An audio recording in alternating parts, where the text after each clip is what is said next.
Uh, where the hell is everyone? Oh, Rana went out to get some milk. And Eddie? Said he'd go along. Don't they live on different continents? Well, that's just sort of a... Sure, yeah, maybe, I guess. Well, if this is what we need to get the job done, then here goes. We're talking isolation themes on this oddly isolating episode of The Music Arcade. Hello, everyone. Welcome to The Music Arcade. I'm Galen, the Sound Guy Firestone. I am Sam Zerol, and I'm still wondering how I got here in the first place. You got here because, unfortunately, both Eddie and Rana are getting milk, aka they're both dealing with some health issues right now, but we needed to get an episode up, so I said, hey, we could do one. You were kind enough to volunteer. Yeah. Thank you. Yeah, turns out turning left at Albuquerque was actually the right idea.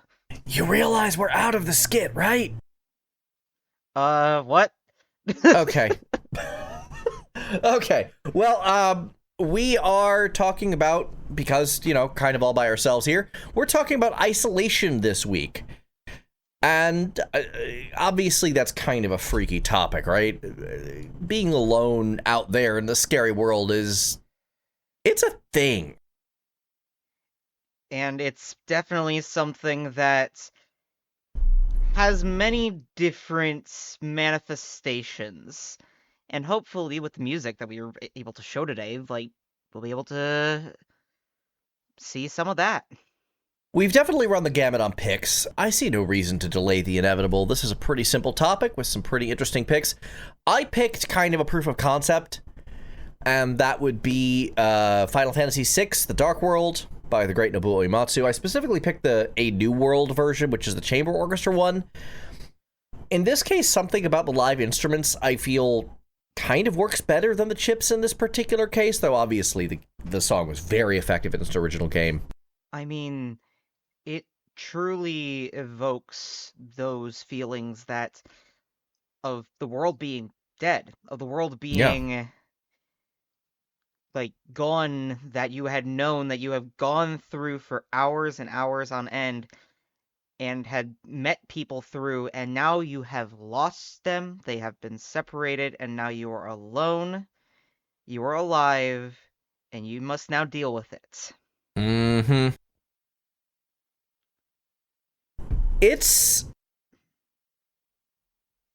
So I've seen this song live a few times. The organ used in this particular recording isn't really part of the normal ensemble piece. Usually they stick with the string quartet for those parts.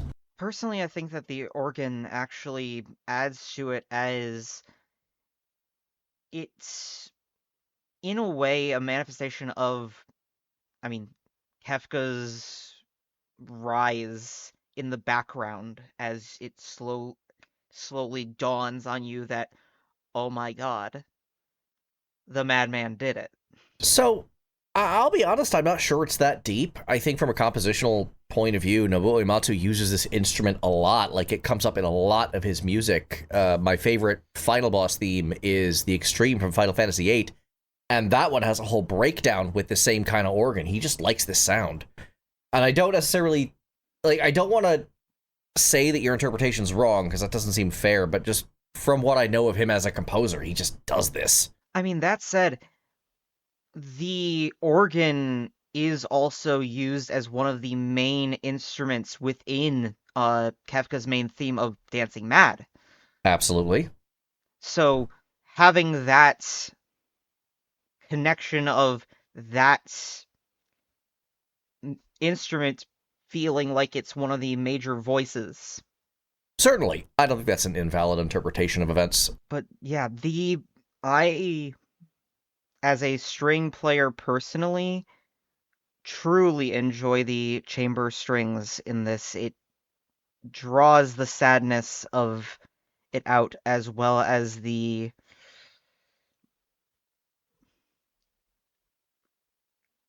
concern and mournful nature.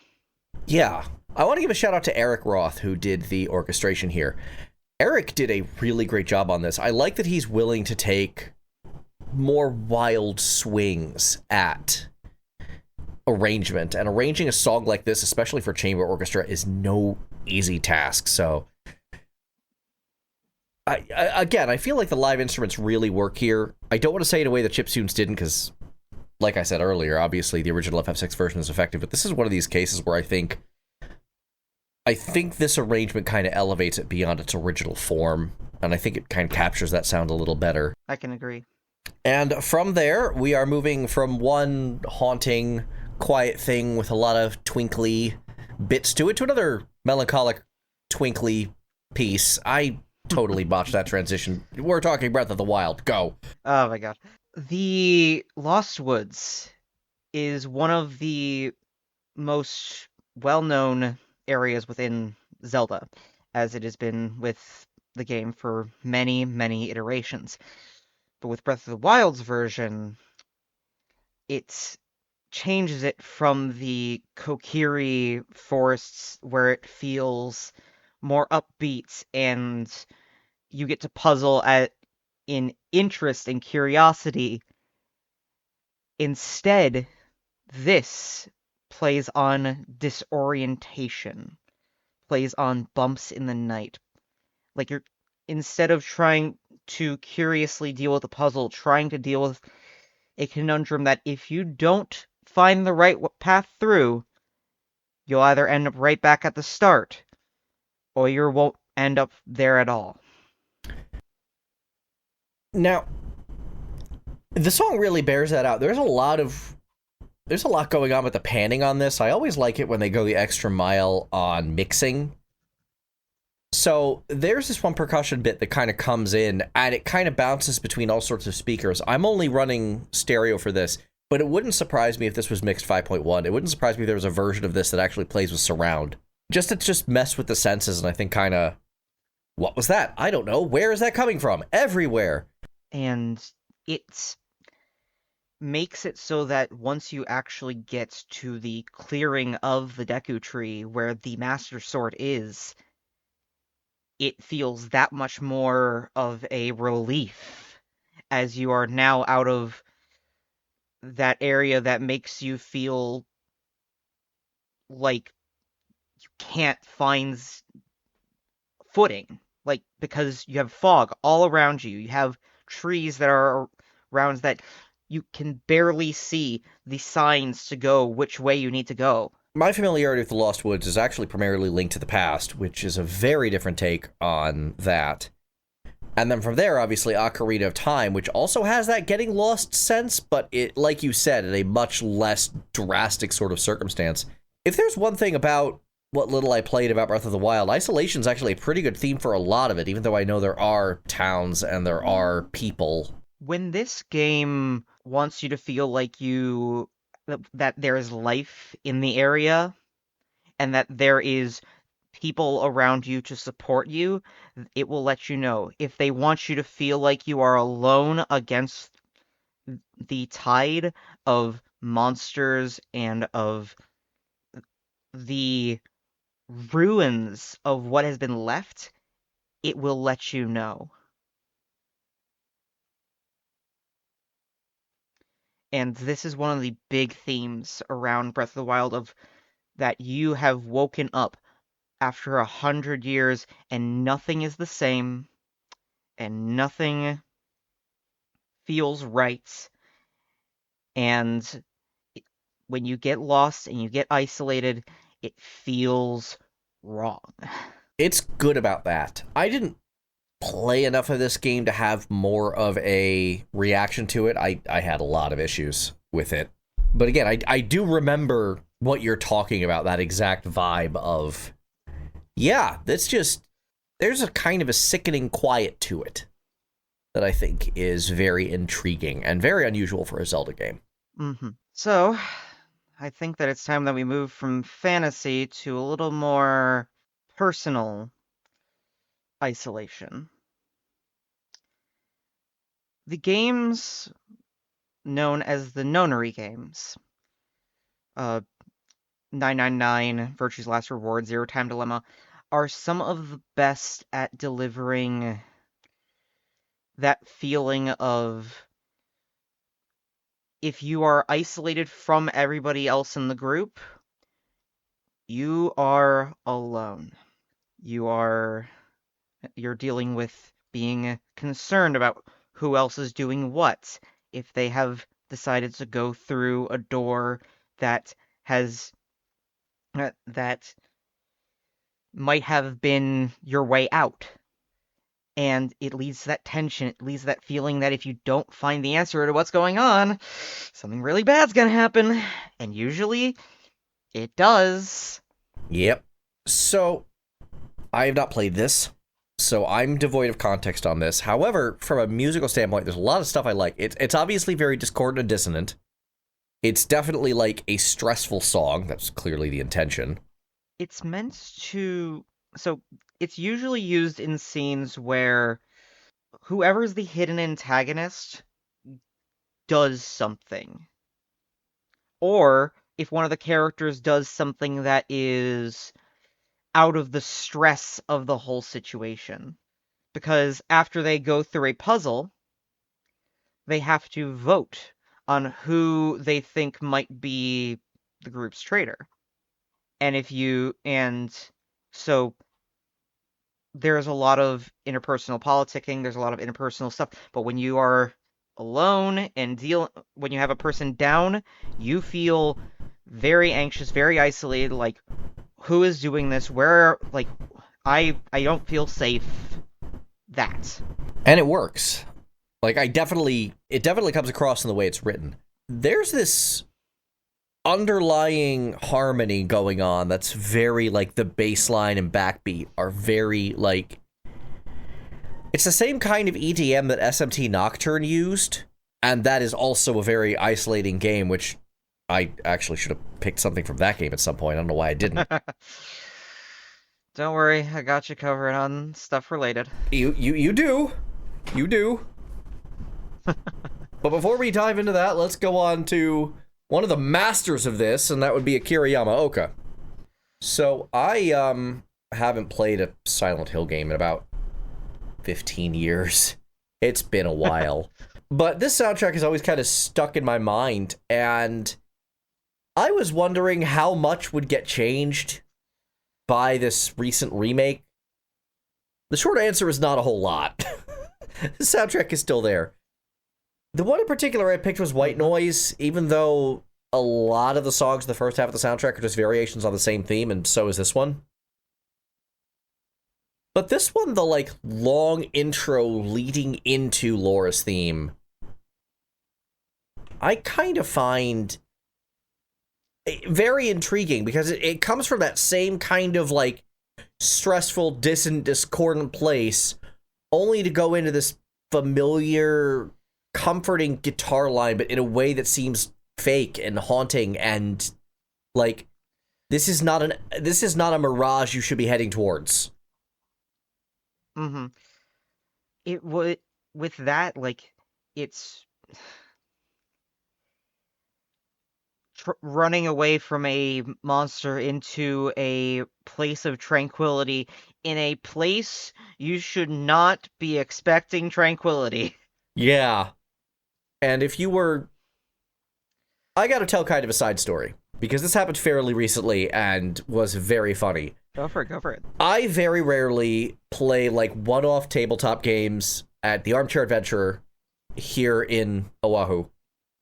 And one of the games we played was, I think, Arkham Horror. It was one of the Cthulhu ones.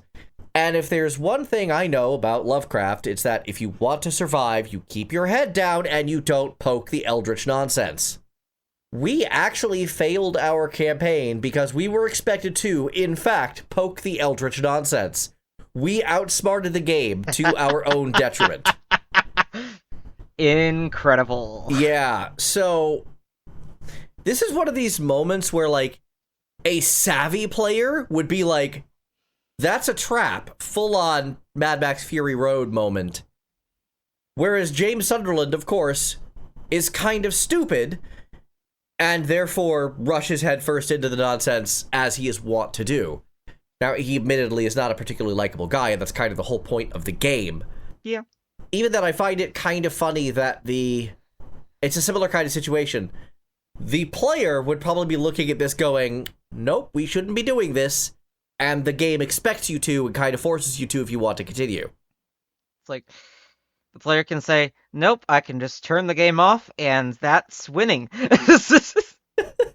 I guess there's a little of that, but it's not like this is like Spec Ops: The Line or whatever, a game that I'm increasingly convinced no one's actually played and just wants to talk about on the internet. I've heard about it. So is everyone else. I've yet to meet someone who's actually played it. I don't think they exist. Oh my god. But yeah, it's one of those things where the only winning move is not to play, but that's kind of also the point of the story, and kind of discovering how awful James is part of that. And I like the way this song kind of presents that, because he'd be listening to the comforting return of the main refrain and be like, yeah, things are great. Things are not great, homie. Things are not great. Things are not great. Things are, in fact, really bad. Yeah, you're in Silent Hill. Good luck. You're in almost literally Purgatorio right now. Yeah, and if you know anything about the Divine Comedy, Purgatorio is, in fact, almost just as bad as hell. Yeah, which is kind of the point. Speaking of liminal spaces, let's move on to one of probably my favorite and also one of the most well-known isolation themes from Persona 4. Who's There? This is one of the quintessential isolation lost themes, as lost in the fog of Inaba, people get brought into the TV world and never return. I have a comment about this song, but I'm going to save it for later because it's a funny one, and I don't think we're at funny yet. Never mind, you started laughing. I'm just going to say it. My favorite thing about this song is it plays at exactly 2 moments. It plays at either the scary isolation moments that you are talking about, or it plays in moments with the most mundane stuff. Like, this song will come up when someone's angry about French fries. That's not a literal example, but that's the kind of thing where this song will randomly pop up. I love that about its usage, to be perfectly honest with you. But it definitely plays well in that it feels like you are, like, looking out and trying to find out what's going on out in the distance and not quite seeing the form of what's going on. So it really is a feeling of, I might not be isolated, but that might not be a good thing. That's another kind of isolation, though, right? It's not just being isolated in a vacuum, it's also being isolated from allies, being isolated from friends. Yeah, sure, you're not alone, but the only things around you are problems, so that may be just as bad and just as stressful. And the thing about this piece of music is that you can't even tell what level of problem it is. Yeah, Because let's be honest, the difference between the main killer and the actual big bad, like, there is a wide range of what the actual glimpse of the problem is. For sure. But when you don't know the form of your problem, and then it starts moving towards you, that's when you get songs like from Vampyr, The Struggle. So this one comes to us from Eddie, who's, as we explained, couldn't make it because, in part, for health issues. And this is a really cool song because it starts off kind of in that same kind of, like, quieter, more melancholic place, like The Dark World or like Breath of the Wild. But then about a minute and a half in, it just starts going, more and more instruments getting added, and the sheer, like, craziness. Like, this is what happens when isolation drives you mad. And I like this. When this is you're I normally have a problem with this sort of freak out because it feels like there's 2 kinds of songs going on, but this one I think accelerates, that's the wrong word. This one I think has the right kind of incremental approach that I think works really well. It feels like you are being actively stalked down, even if it's only in your own mind that you are, it feels like you are, like you said, going mad from the isolation and trying to Mm-hmm. run to safety, but getting cornered at every single turn and wondering when whatever's gonna come after you is gonna catch you. Yeah, and it just keeps ramping up, and it just keeps growing, and it just keeps getting, like, more and more intense. Yeah, no, this song is actually very cool. This one's by Olivier Deriviere, I think. Darn, I had the thing open and then I didn't. I'm fairly certain this is our one Western composer. I think everything... Yeah, it's Olivier. No, maybe... Yeah.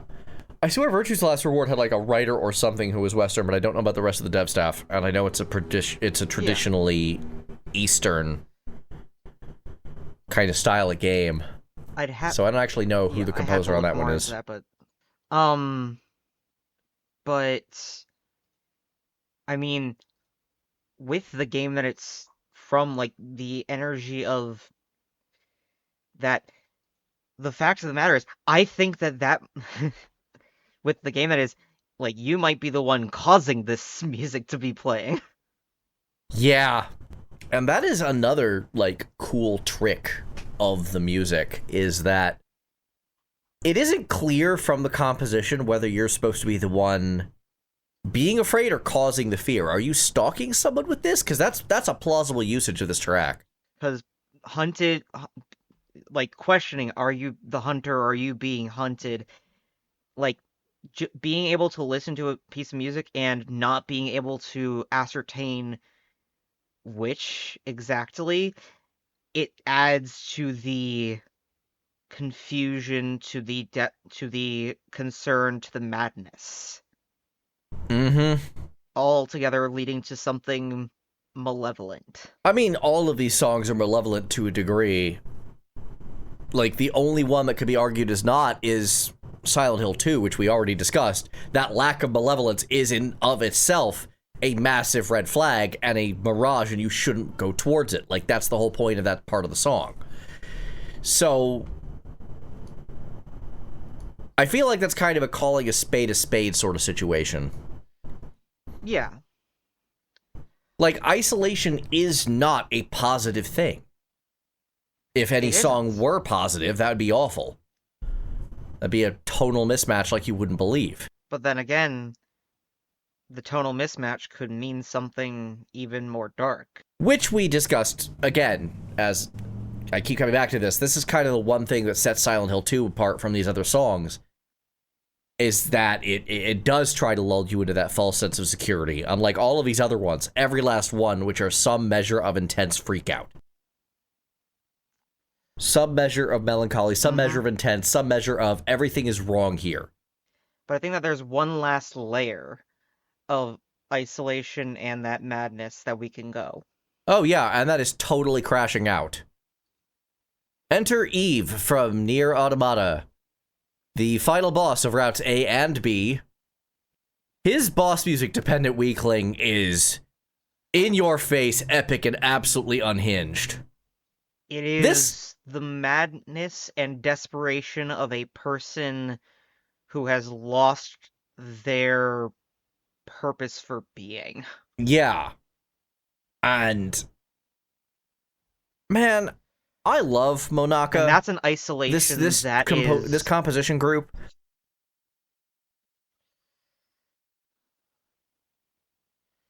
It is an incredible group. Oh, Every track is... When they work with Taro Yoko, they make magic. And this song is kind of magic, despite being mechanically one of the more simple ones. It doesn't have a featured singer, it's just orchestra and chorus. It doesn't have anything really unusual about its time signature or melody line. It just hits you hard and just keeps you there. In a way that sounds a lot more manic than really any of the other themes we've talked about here, except maybe the back half of Vampyr. It makes it feel like even if whoever this is about is found, in this case Eve, it doesn't matter. That loneliness will be with them, that manic madness will be with them going forward into perpetuity. I mean, that's the whole point. It's that his whole world got basically started crashing down, so he's just lashing out now. Like, he doesn't have anything left. His other half, trying to explain any of that's going to take way longer than we have. His other half is gone. He's beyond wit's edge. He just loses it. That's what this song is, him losing it. The isolation has finally gotten to him entirely, and his response is just sheer violence. There's something to be said there. Yeah, it's a masterful way to show the dichotomy between, especially like the player and Eve in this, where you have either 2B or 9s depending on which route you're on. And then he just has to look at you and be like, you have that and I don't. How dare you? Yeah. This song does tend to get lost to the shuffle. I mean, it's in the same soundtrack as A Beautiful Song, as Bipolar Nightmare, as Song of the End, like... The amusement park, like... Yeah. That could have been used on its own. Yeah, Nier Automata is kind of an all-time classic album for good reason. This song is great. I like it, but obviously it isn't going to stand out as much as some of the more unique composition pieces, which I think is to its detriment because this is kind of an important song, and I think musically it does stand on its own. Absolutely. I did hear a piano mix of this in one of the remix albums that I thought was really cool as well, but that's a little beyond the scope of this episode. Yeah. I mean, speaking of beyond the scope of this episode, I'm excited to hear what the team has in store for the Evangelion project. I'm still baffled that's real. I saw that and I'm like, that's got to be a troll, right? Someone's messing with... Nope, no one's messing with anybody. Nope, that is a legit... They have the actual, like, music team from Nier and Yoko Taro on the... I mean, where one goes, the other follows. It's sort of like a... Yeah, if you're getting a Matsuno game, Hitoshi Sakimoto's going to be composing it. If you're getting a Taro Yoko project, Keiichi Okabe and company, Manaka, are going to be composing it. That's just how things work now. Yeah. Like, it's basically the Mark Hamill and Kevin Conroy situation. Yeah, they're going to work together. Where one goes, like, so does the other, yes. Yeah. So... that I am excited to hear what kind of beautiful insanity comes out of that. And with that, we've reached Safe Harbor. Which is to say, the nonsense we are dealing with right now in Music Arcade, now playing.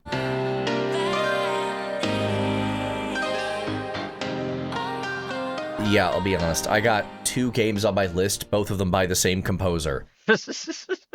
I'm playing Final Fantasy XIV by Masayoshi Soken, and that is, the new Cosmic Exploration Zone opened up, and I don't like this song very much. It's like techno, but also there's banjos. It's very weird. I don't like it. I'm interested to hear what they do for the variant dungeon. We will find out. Yep. Yeah. Have you talked about Everything Burns yet? Well, we did. Oh, yeah. Yeah. No. Oh, my God. Good morning.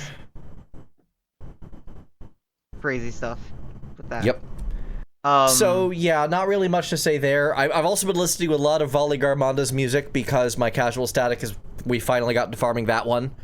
So we're wings hunting, and that song has grown on me. That was kind of my least favorite of the early trial music. It's still kind of my least favorite of the 7.0 musics. Well, 7.0 trial musics, but that doesn't make it a bad song. I do enjoy it quite a bit. I think I kind of undersold it at the time. They like, as much as like some people clown on Dawn Trail has done a lot right. It has. It absolutely has. People are clowning on Dawn Trail for the wrong reasons. I absolutely agree that Weakling is annoying, but she's not the end of the world. And she's gotten better in the patches, and hopefully she keeps getting better. Yeah, and like giving her space to actually be her own character. Yeah. Is good. I agree. I hated Alpha Note and ARR. I like him now. So, let the character grow. I'm good with that.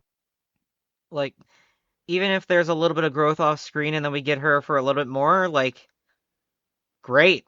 I think people will come around on her. The other game I've been playing is Final Fantasy 16, also by Masayoshi Soken. I'm going to be honest, the song that has really resonated with me the most, maybe weirdly, because it's not as unique, in fact, it's not unique at all, is the generic Icon battle theme. I have not been able to find a title for this song, but man, when those strings kick in and then the chorus hits, I'm like, oh yeah, this gets me in the tingles. I like this one. To Sail Forbidden Seas. It is a great song. Every time that song pipes up, I'm jamming to it.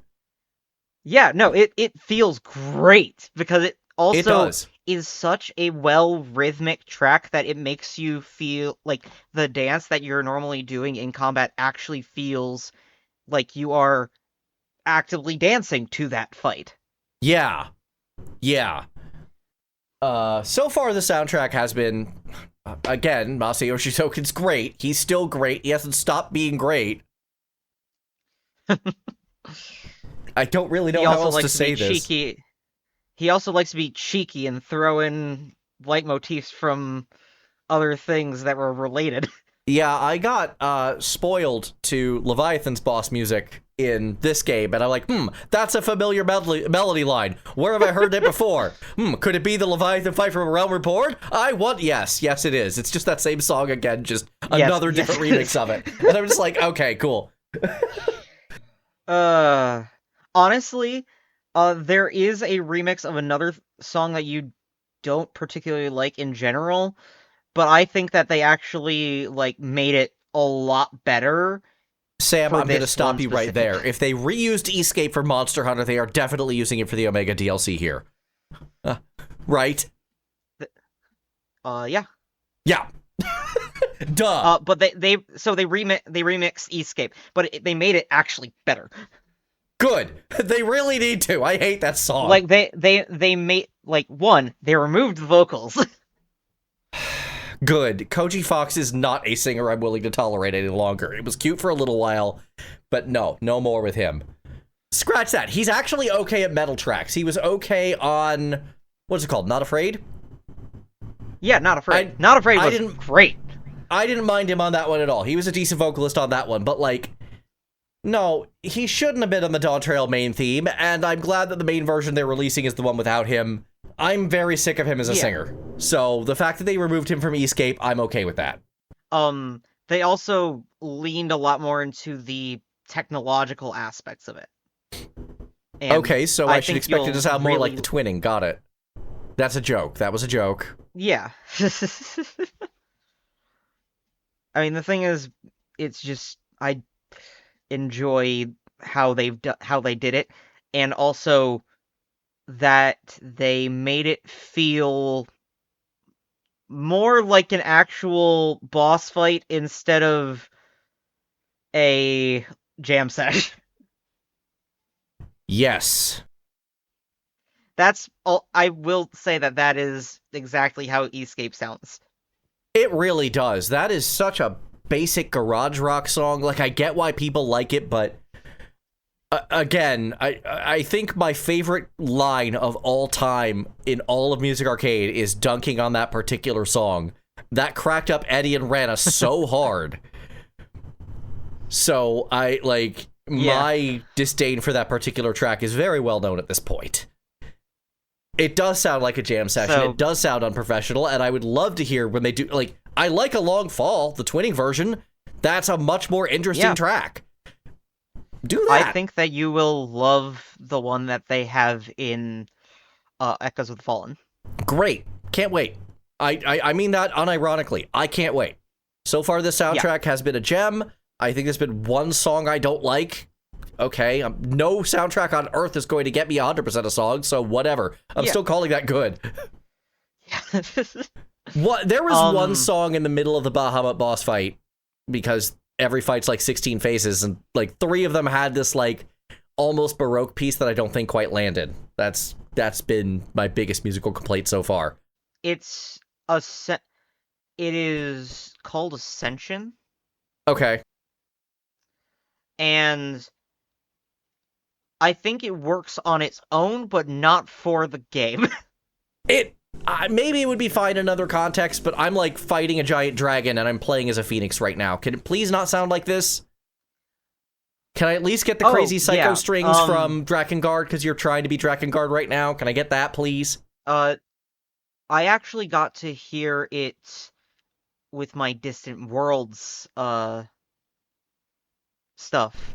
Oh, you got that one in Distant Worlds. I got a different one. Was actually incredible to hear at Distant Worlds. Yeah, I don't remember all 4 songs, but one of them was another part of the Bahamut boss fight. I don't think it was that one. I think it was like the final bit. That one I do like. I mean, no, the final bit. No, the final bit is Ascension. Oh, that one I like then. Okay, no, the one before Ascension. We haven't gotten to that phase yet. The Baroque piece. The one that sounds like it plays on harpsichord. There's Away. There's Ascension. Away is the Phoenix theme that, like, you get at the beginning of the game and for playing as Phoenix during the Phoenix section. Okay, then I'm... Oh, no. Now that's the part Okay, so there's, between the Phoenix section and the final part of the fight, there's that one fight where your back is just Ifrit versus Bahamut, and then Phoenix is there too in case you decide to use Spitfire. That's the song that I didn't like. And then once you get to space and Ascension starts, that's the good one. There are 4 phases. There are 4 full phases for that boss fight. No, there's more than that. There's 6 that I could tell today. There is the initial phase, then there is Phoenix, then there is the phase there, then there is going up into space, then there is Zeta Flare. I love these boss fights. They're massive, these giant set pieces. They remind me a little bit of Asura's Wrath, which is cool, but also, like... I mean... it makes talking about the music really difficult because there's a lot going on. Yeah. I mean, what if Asura's Wrath but actually have more game for game? No, they're... yeah, sure. I feel like they're about even, but... Yeah. Moving over to my side of things... Yes. While I do not play the game anymore, I do still enjoy listening to the music and learning the story of Limbus Company. And Limbus Company released its 9th part recently, and it was really quite good, especially with the music. Oh my god, there are so many good tracks. I'll have to share some of them. Cool.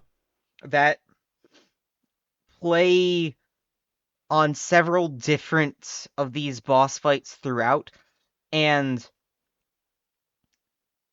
there is a full-on section where you have your main team split up into 3, and you are fighting on different... Actually, it's 4, and you're fighting on different prongs, basically. Okay. Where you have one group that is with, like, your main guide, one group that is with, like, a scientist and his assistant who is wearing Big Bird's ego gear from Lobotomy Corporation. Nice. Remember big multi-eye lantern? I loved the birds. Yeah. I was there for the birds. So he had that, and also dimensional refraction variants, Hammer. And so, they had that group. Then they also had a group that was fighting, a group that had a newly christened color fixer, off to the side with one. And then you have the group dealing with the main plot. And all of the boss fights have there are two different pieces of music per each one. Because they do the first part of it, and then they move on to a different scene. They do this, and they continue on until they get to the first part of the second parts, and it just goes wild. And then you gather Nice. everybody together, do a final section that is, frankly, I think I could put this in isolation on its own, and I could have, but there is a track that is after basically one of the sinners literally cuts you off from them and is trying to erase everything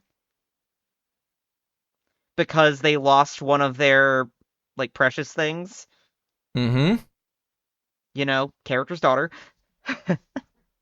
Didn't realize that that the person that she was fighting was her daughter. And so she goes mad. And unlocks the ability to literally erase people from existence. There's also some cool gameplay elements to go along with it. We do get the character back only after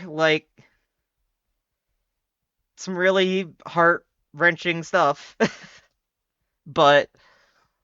And we also get to deal with a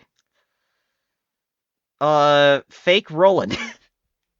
Remind me, Roland was the murderous main character of Limbus Company whose supposed redeeming feature is that he was murderous in a different direction than we thought.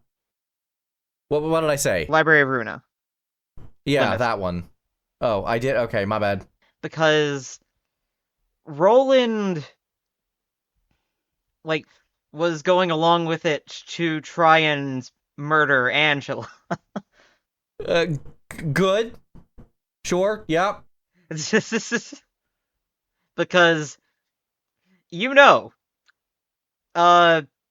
she kind of would have deserved it. Kind of? It was pretty clear she was the biggest problem around, and we were just following your orders. I'm like, no, thank you. Mm-hmm. And so Roland is actually a color fixer. A very, very strong fixer. And having a person copy that person, and through the stuff... So there is a faction within the city called the Index, and the Index is given certain prescripts and stuff like that. And the prescripts basically are from the quote-unquote will of the city. The will of the city basically told him, copy everything that happened, Roland, and put it onto this guy. He had to watch as his wife and daughter got killed. Great. He had to change his name, change his face, change his clothes, change his fighting style, change his hair. Because that was the will of the prescripts. And he was very angry about that, but couldn't really say anything directly. So I don't really have a response to all that. That just sounds like bad happening. Like a lot of bad. Yes. I mean, that's Project Moon. Yeah, it is. A lot of bad happening. What opens box? Either Arknights or Project Moon. Arknights is entirely about hope. That is its whole thing. Yeah, things are bad, but they can and will get better. That is its entire message. Limbus is also a little bit more about the actual, hopeful side and actually, telling a story. Library of Runa? That is one bleak game. Is a very bleak game. Yeah, a little too bleak for me. Compared to LobCorp, it is... LobCorp is at least, pretends to be a little more put LobCorp, together. I could make the character decision to keep my dude safe. Yes. That is something that I am incapable of doing in Ruina. Yeah. And that's one of the good things about Limbus words. I think we're kind of anything going else? around in circles if we're talking about Yeah. how bleak things are. I think this is like not Yeah. really talking about music at this point. No. Yeah. So, with that, I think that we're about done. Yes, indeed. Do you we remember have where the door reached- was? It's over there. And while you're finding your way to it, I'm going to go ahead and do the outro. Thank you all so much for tuning in. As always, you can find a playlist of the songs we talked about and our Blue Sky in the description below. We'd love to hear from you. Have a great time, everyone, and we will see y'all next episode. Galen, What? I can't find the door. I think I'm lost. I better go rescue her before this gets bad. Have a good one, y'all. Peace. We back. So you was goats really fought for the milk. And we didn't expect the fight to be capoeira, so wait, where has Galen gone? We only said it'd be a couple of hours.